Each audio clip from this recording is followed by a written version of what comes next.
Morning, everyone. Bon matin à tout le monde. I hope that you are well and that you saw that we are talking about healing today. J'espère que vous êtes bien et que vous savez qu'aujourd'hui, on va parler à propos de guérison. Non pas guérison physique, mais spirituelle. Nous vivons dans, c'est son premier, le titre, l'accomplissement de la promesse de guérison, the fulfillment of the promise of healing. Nous vivons dans un monde où tout change rapidement. Avec l'augmentation du coût de la vie, un nombre grandissant de personnes éprouvent des difficultés financières. Tout coûte cher. Et les nouvelles économiques de l'actualité ne sont guère rassurantes. Imposition de tarifs douaniers, économie en récession, chômage en hausse. Le contexte actuel de notre société rend les gens nerveux, impatients, colériques, anxieux. Ils n'ont pas la paix d'esprit. Cela peut sembler décourageant de voir notre monde qui ne tourne pas rond, et ce, malgré toutes les avancées technologiques. Nous voyons à chaque jour autour de nous des conflits, des injustices, des maladies. Parce que les fraudes, les mensonges et les fausses nouvelles sont en hausse, les gens deviennent méfiants. C'est ainsi que l'entraide et l'amour du prochain diminuent, et plus le temps passe, plus la situation ne semble pas aller en s'améliorant. C'est un peu comme si toute notre société, nous étions montés à bord du Titanic. Ce navire, une merveille technologique à son époque, qu'on disait insubmersible, commence à prendre l'eau. C'est inévitable, notre société qui s'est éloignée de son Créateur se dirige vers sa perte. Notre société est malade, elle s'enfonce de plus en plus dans la convoitise, l'injustice, le désespoir et le mal. Elle a besoin d'une intervention et d'une guérison divine.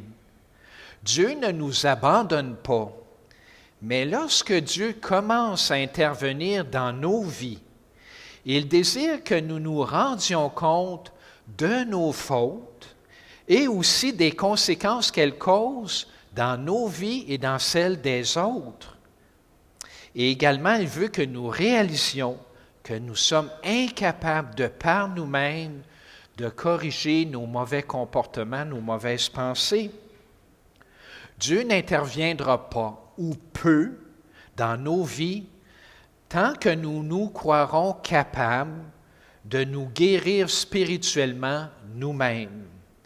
Nous devons en arriver à faire le constat que nous avons besoin de Dieu afin de pouvoir mener une vie de contentement, d'amour, de paix, de joie. Chacun d'entre nous, nous devons prendre la décision de mettre Dieu en premier dans notre vie et nous devons être déterminés à faire sa volonté, quelles qu'en soient les conséquences.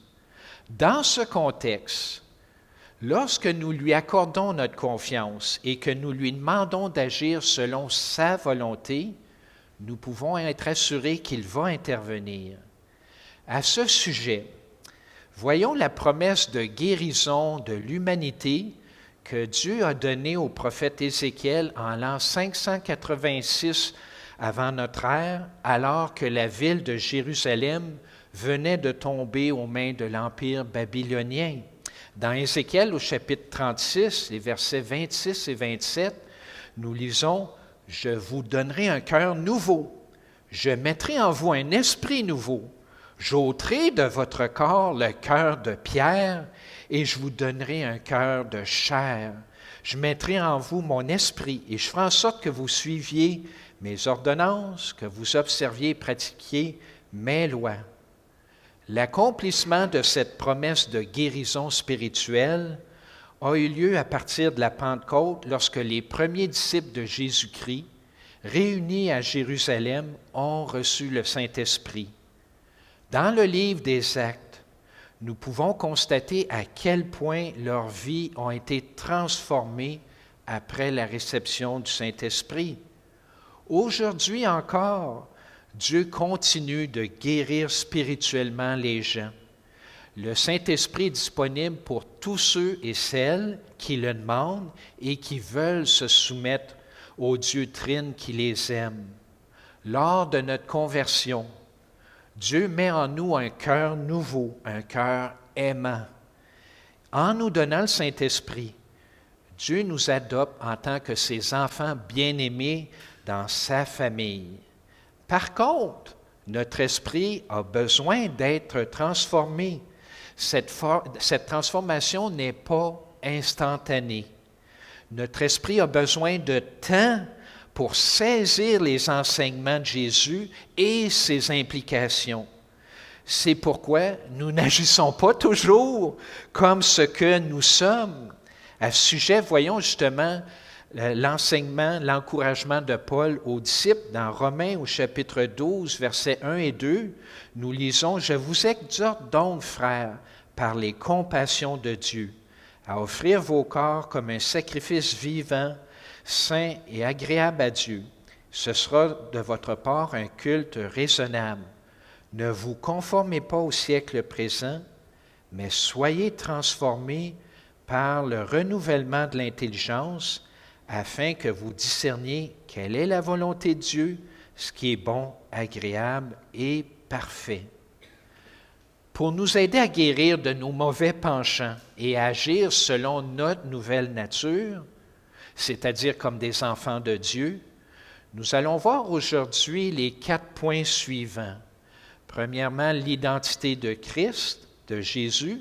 Ensuite, notre réponse, la promesse du Saint-Esprit, puis en dernier lieu, le lien avec la Pentecôte. Donc, en premier, l'identité de Jésus. La Bible affirme que Satan, l'adversaire de Dieu, a trompé et continue de tromper toute l'humanité au sujet de Dieu. En grandissant, nous apprenons tous différents mensonges à propos de Dieu. Nous avons tous nos idées préconçues qui sont fausses. Nous sommes dans l'erreur concernant Dieu et nous nous en rendons même pas compte.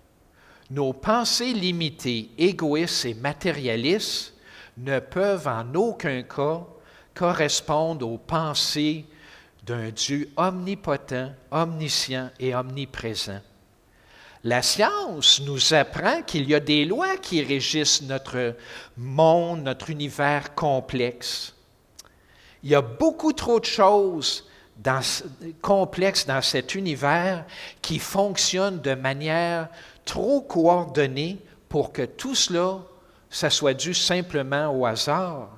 Derrière la création, nous pouvons envisager qu'il y a un architecte, un créateur qui a fait tout cela.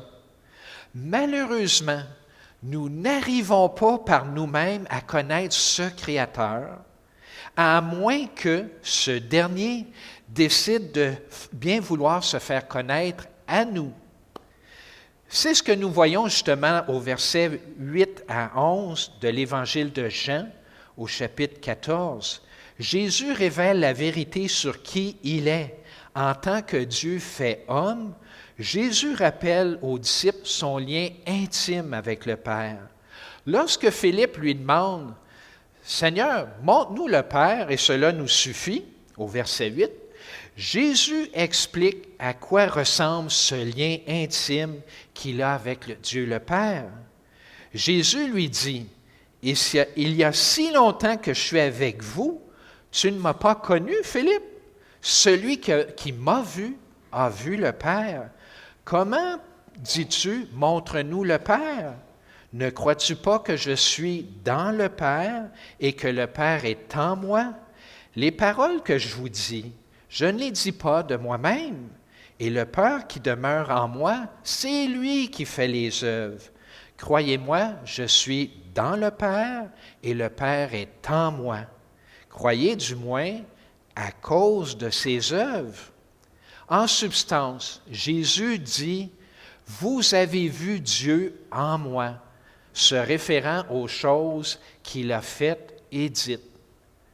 C'est Jésus qui révèle les aspects les plus authentiques du caractère et de l'amour de Dieu. Jésus est la représentation exacte du Père.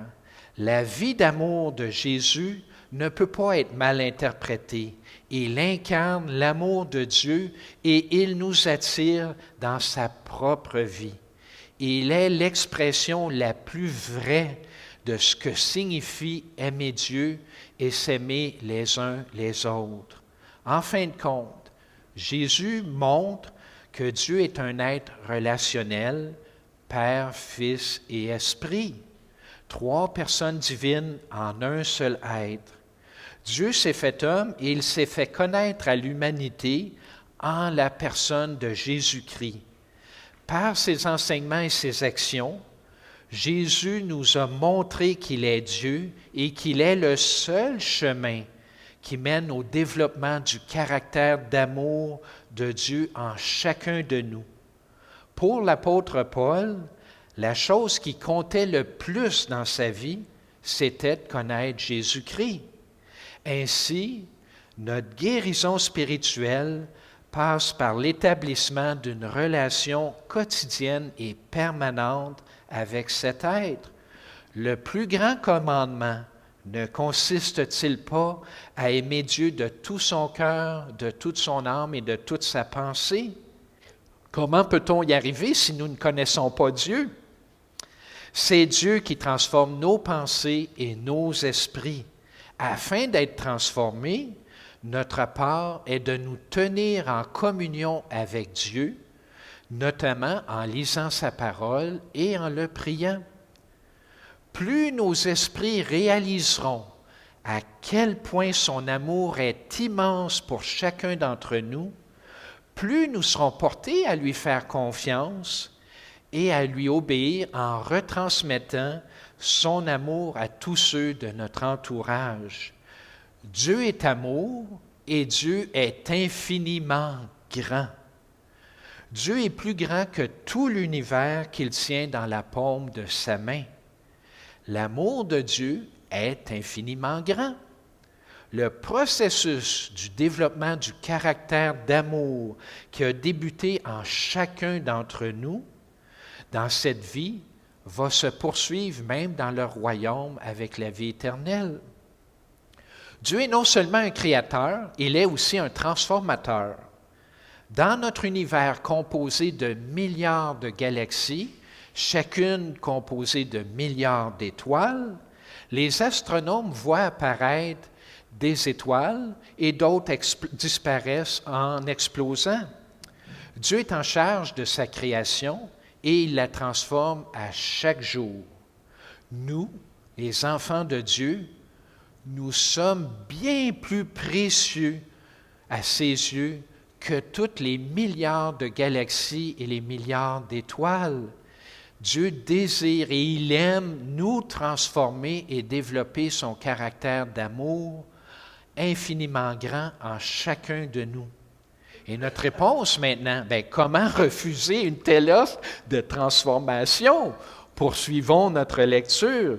En vérité, je vous le dis, celui qui croit en moi fera les œuvres que je fais et en fera de plus grandes parce que je m'en vais au Père.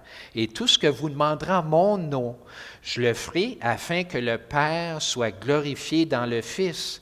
Si vous demandez quelque chose en mon nom, je le ferai.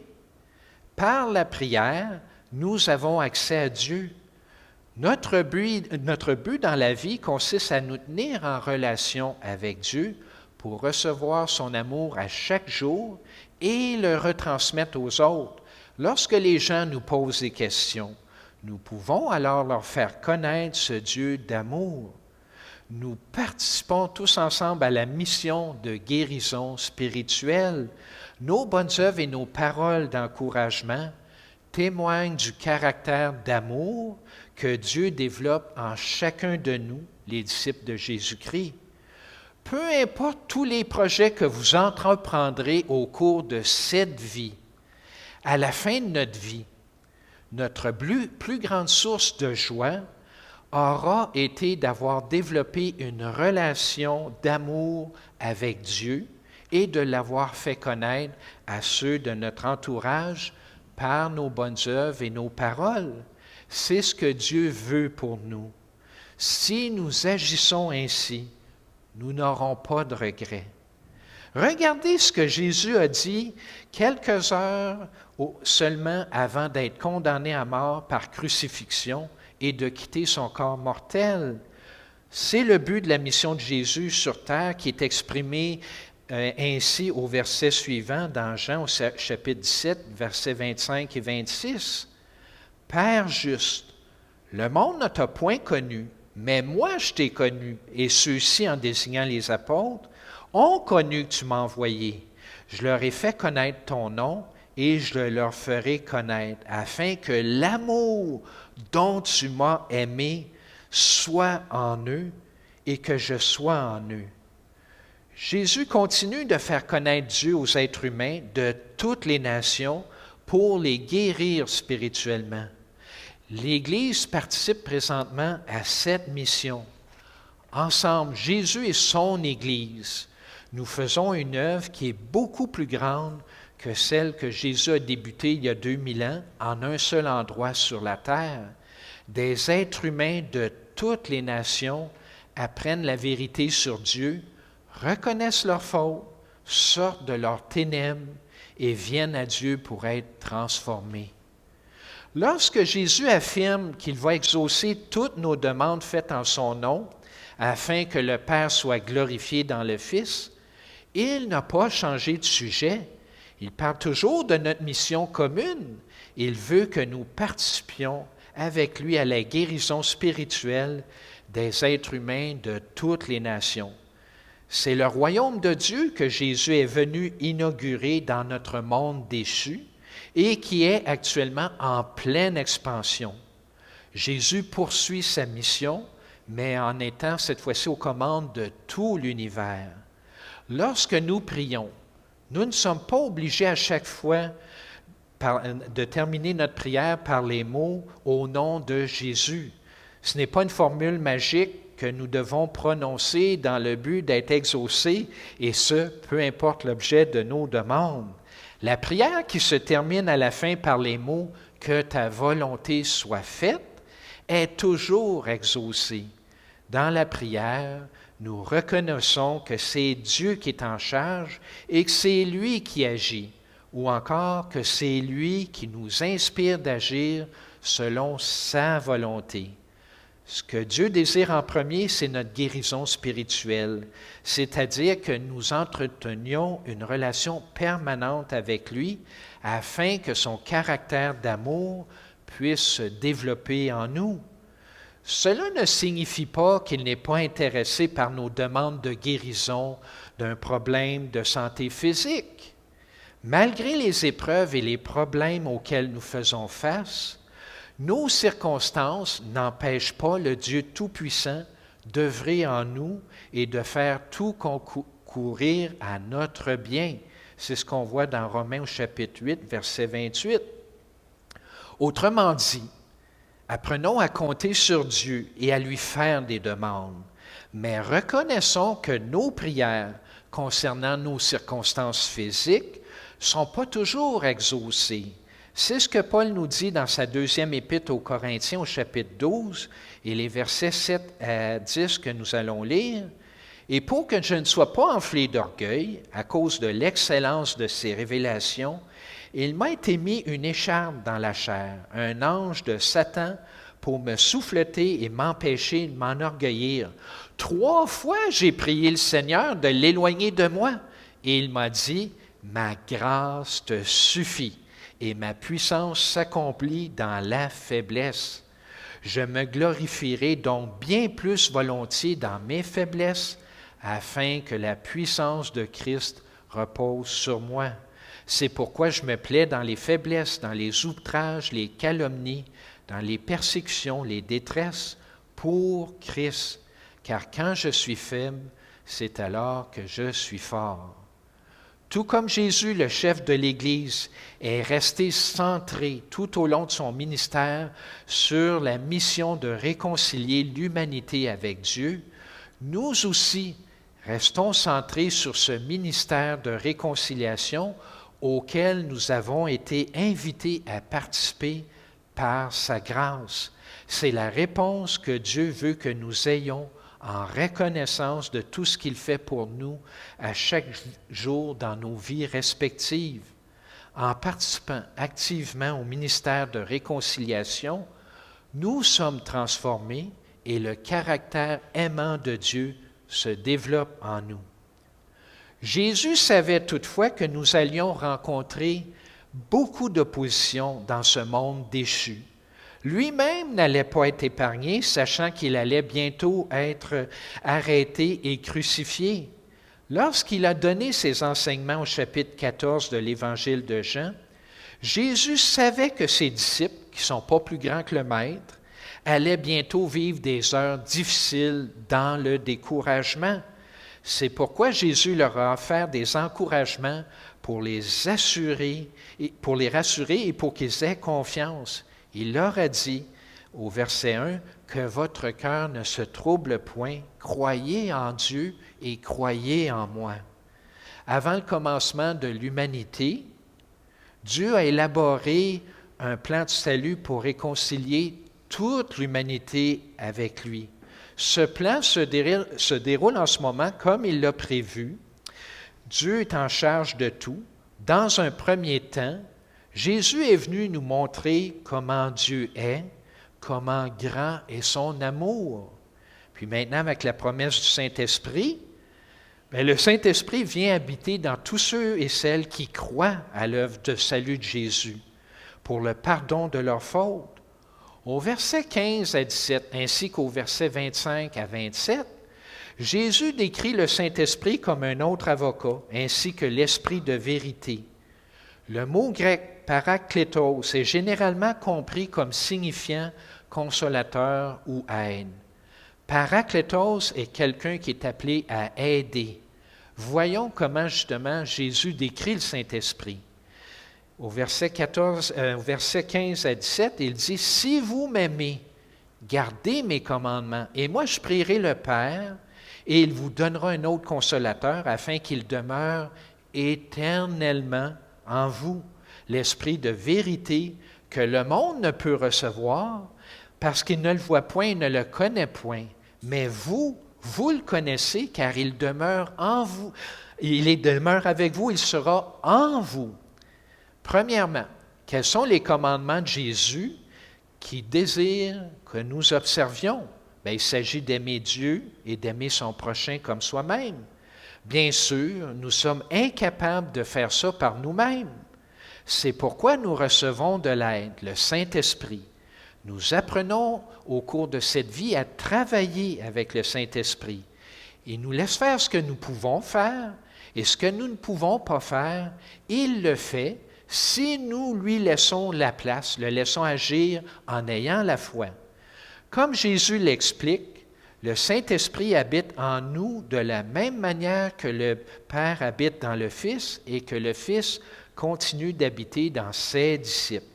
Au verset 17, Jésus souligne que le monde ne peut pas voir ou connaître l'Esprit de vérité, mais que les croyants peuvent connaître le Saint-Esprit.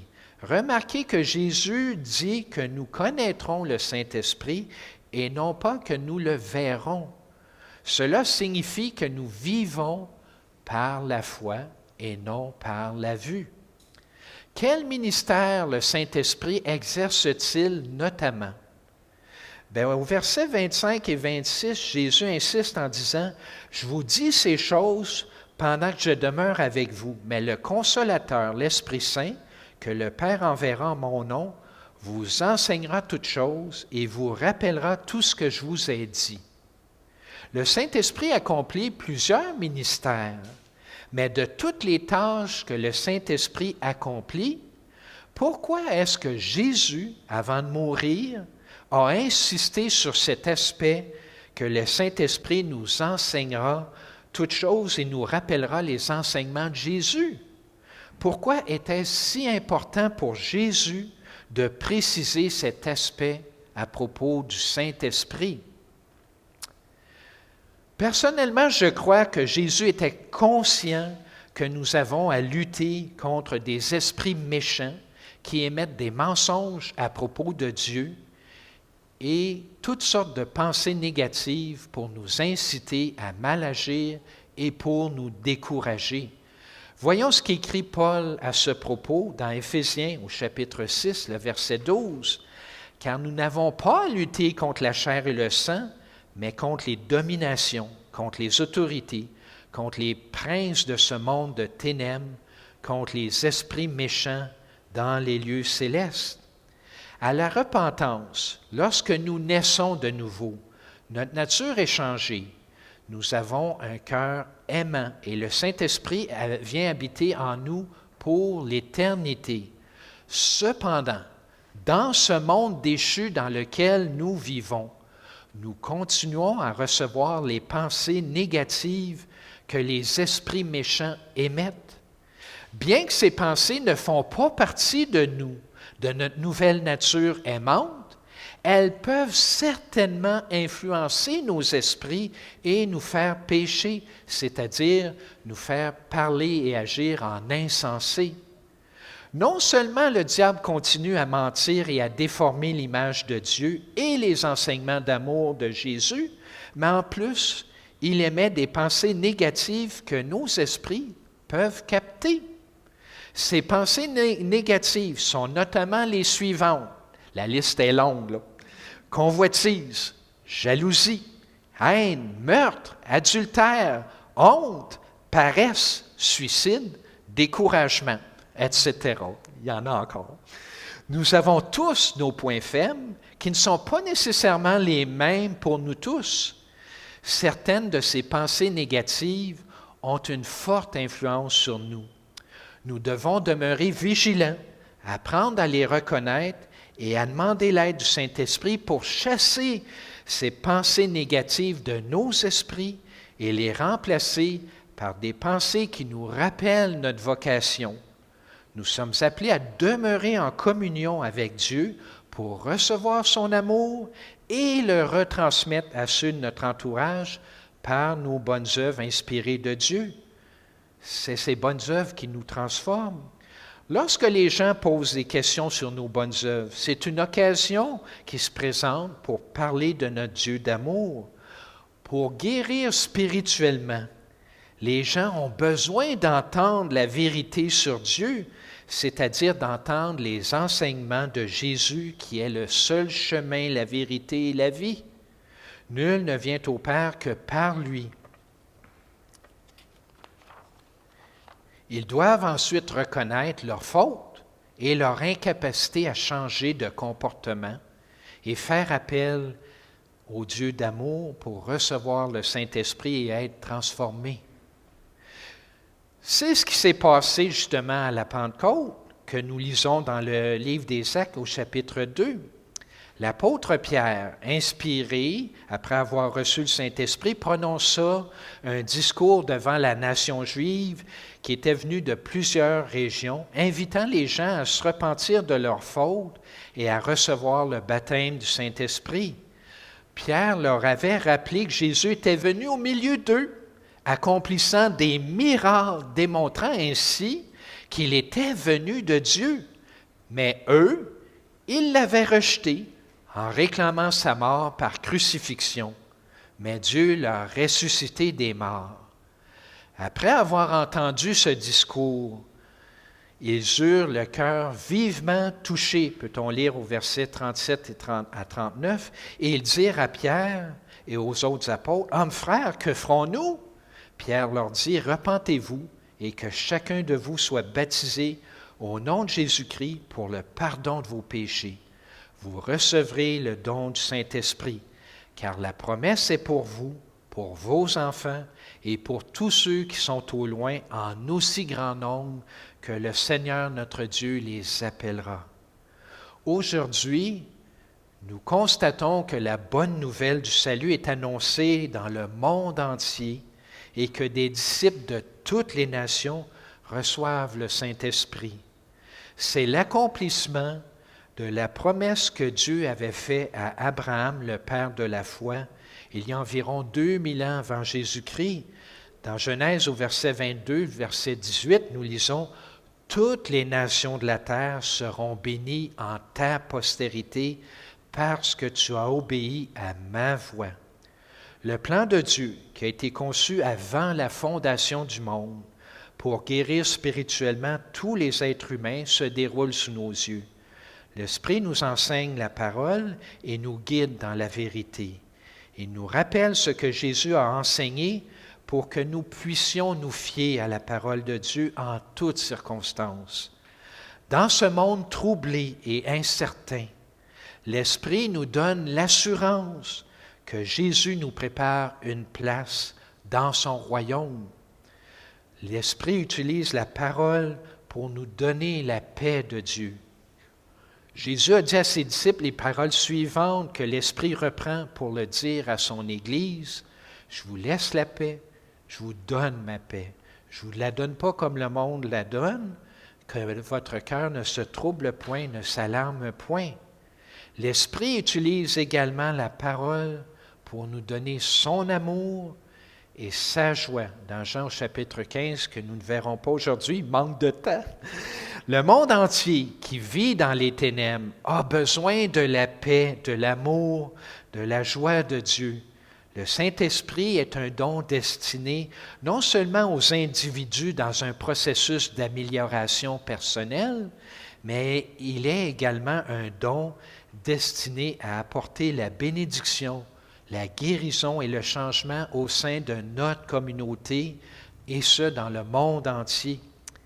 Après avoir donné son Fils pour réconcilier le monde à lui, le Père donne maintenant l'Esprit à tous ceux qui choisissent de vouloir grandir dans son amour.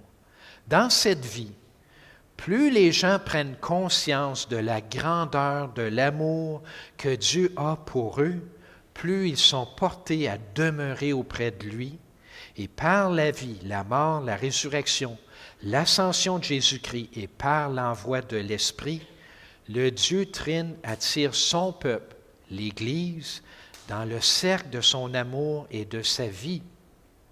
Par la grâce, l'Église a été fondée par Dieu à la Pentecôte et elle est invitée à participer à cette communion divine d'amour avec le Père, le Fils et l'Esprit. En conclusion, nous avons vu que c'est Jésus qui est venu nous faire connaître Dieu, que le seul but ou le but principal de notre vie est d'entretenir une relation avec Dieu pour recevoir son amour à chaque jour et aussi pour le retransmettre aux autres.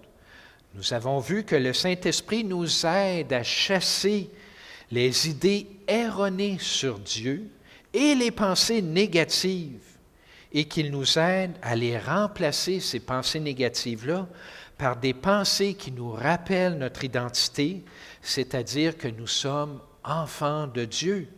Reconnaissons nos faiblesses et comptons sur son aide. En étant assurés de l'amour, de la présence, de la puissance et de la paix de Dieu, nous pouvons aller de l'avant avec Jésus par l'Esprit dans la foi. Nous ne sommes pas seuls. Dieu est avec nous, il est pour nous.